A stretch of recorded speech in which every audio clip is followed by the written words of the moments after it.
Hi everyone, and welcome back to another exciting video about plate motions. This is the work ready for Tuesday, March 31st. This week we're going to look at the question, how did the Mesosaurus fossils on the South American plate and the African plate get so far apart from each other? Well, by now we should understand that the boundary between the South American plate and the African plate are a divergent plate boundary, meaning that the plates are moving away from each other. But the question we have to ask ourselves now is this. How fast did they move from each other? Was it a sudden separation, or is it something that's been taking place gradually over time? This week we're going to work to try and gather some evidence to prove one of these claims. So the question we're going to focus on today is, what do we know about plate motion that is currently taking place? Learning about how plates move today might give us some idea about how they moved in the past. Remember, there are patterns in Earth's movement, so what happens today probably also happened in the past. So let's ask ourselves, how fast do you think plates are moving right now? We can't know for sure just from observation because we can almost never feel them move. The only time we ever feel plates move are when there's an earthquake or volcanic activity. We don't have volcanoes here, so we only notice when there's earthquakes. But since earthquakes don't happen all the time, does that mean that plates only move when we feel earthquakes, or do they move even though we're not feeling the earthquakes? To find out, we use a technology that you use every day without even realizing it, GPS, otherwise known as the Global Positioning System. Let's watch this video and learn a little bit about how this works and how we use it in geology. Geologists use GPS, or Global Positioning System, to track the motion of Earth's plates. You might be familiar with GPS because smartphones and many cars have built-in GPS receivers. They can work with mapping applications to show you where you are at any time, so you might never be lost again. GPS requires two parts, a receiver on Earth and satellites in space that send radio signals to the receiver. Once your receiver gets signals from at least 3 different satellites, it can accurately calculate your position on Earth. And if your receiver moves, the GPS system can measure the exact speed and distance you've traveled. This kind of accuracy makes GPS really useful for geologists who study plate motion. Plates only move a few centimeters per year, which is very hard to see. But using GPS, they can easily measure how much the plates are moving. Geologists can install permanent GPS stations into rock on the Earth's surface to track how much the plates move over time. This GPS station is not in the same spot it was a year ago, but we can only tell because the GPS receiver was able to measure the tiny amount of movement that happened.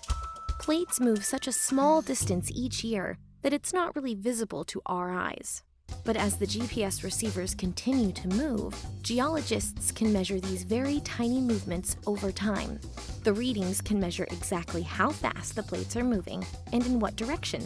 So even though we can't observe plates moving with our eyes, geologists can study them using accurate and reliable GPS data.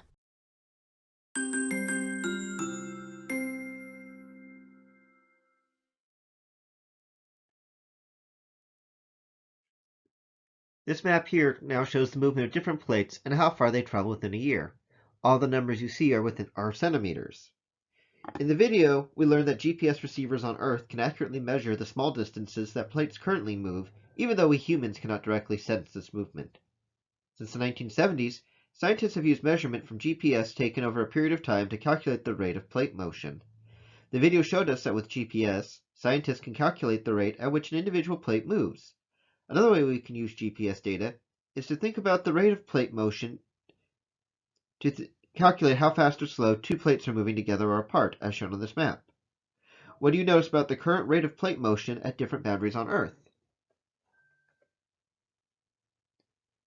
One thing you may have noticed here is that they don't all move at the exact same speed. Some are moving incredibly slow, like this one down here. Others are moving incredibly quickly, relatively quickly at 10 or even 17 centimeters per year. Even by us right here, in California, our plates are moving at a rate of about 5.5 centimeters per year. To give you an idea of how big that is, we're talking about the size of a lime here. So you can see the plates by California, we're only moving 1 lime apart every year. Some are moving a lot smaller, closer to the size of a pea, and others are moving as large as a grapefruit. So what do we know now? We know from GPS data that the plates move only a few centimeters each year. But is this true for over long periods of time? We're going to use the sim today to find out. So go ahead and pause the video right now and load back up the Plate Motion sim. Now that you have the sim open, I want you to go to Region 2 and add a GPS marker to each plate as close as possible to each other and the plate boundary. Remember to set the boundary type as divergent and run. You're going to pause the sim every 50 million years or so. As you go through and run the simulation and pause it, you need to record the data that you have. You should create a little chart like this, either in your online notebook or on a piece of paper. You need to calculate out the information. So let's say you pause your simulation at 50 million years. We'll just abbreviate it MY. Right. And let's say that you measure the distance is 100 kilometers. You need to be able to figure out the rate, the rate here. In order to figure this out, you have to take the distance and divide it by the amount of time that it took. So in this case, we're going to do 100 divided by 50 is going to give us an answer of 2 kilometers per million years. And so you're going to fill it out just like that. You're going to then continue to do so, filling out all the rest of your information here. And continue to do so at 50 million years, 100 million years, 150 million years, and 200 million years. For each one, you need to also make sure that you're recording your distances for each one, as well as calculating your rate. Remember again, your rate is going to be your distance divided by your time. And you do the same thing for all of these. Once you've calculated all of it, what do you notice about the rate between all of them? Are the rates similar? Are they different? Are they exactly the same? Are they almost the same?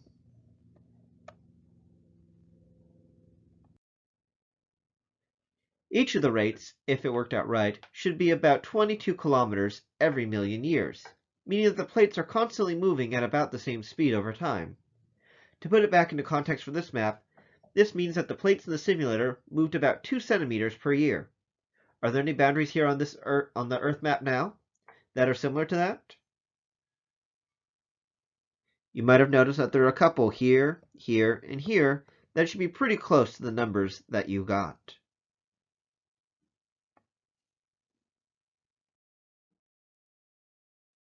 In terms of your homework assignment today, remember you have 5 days, so this one will be due April 5th. You'll have a short paragraph you need to write called The Separation of the Mesosaurus Fossils. This will be another ACE paragraph, so use your evidence, use what we discussed today, use some of your vocab words, and be able to take a stand on one of the claims. We'll look at some more evidence in the coming days. That's it for today, so if you have any other questions, please feel free to send me an email or a message on Schoology, and we'll talk to you later.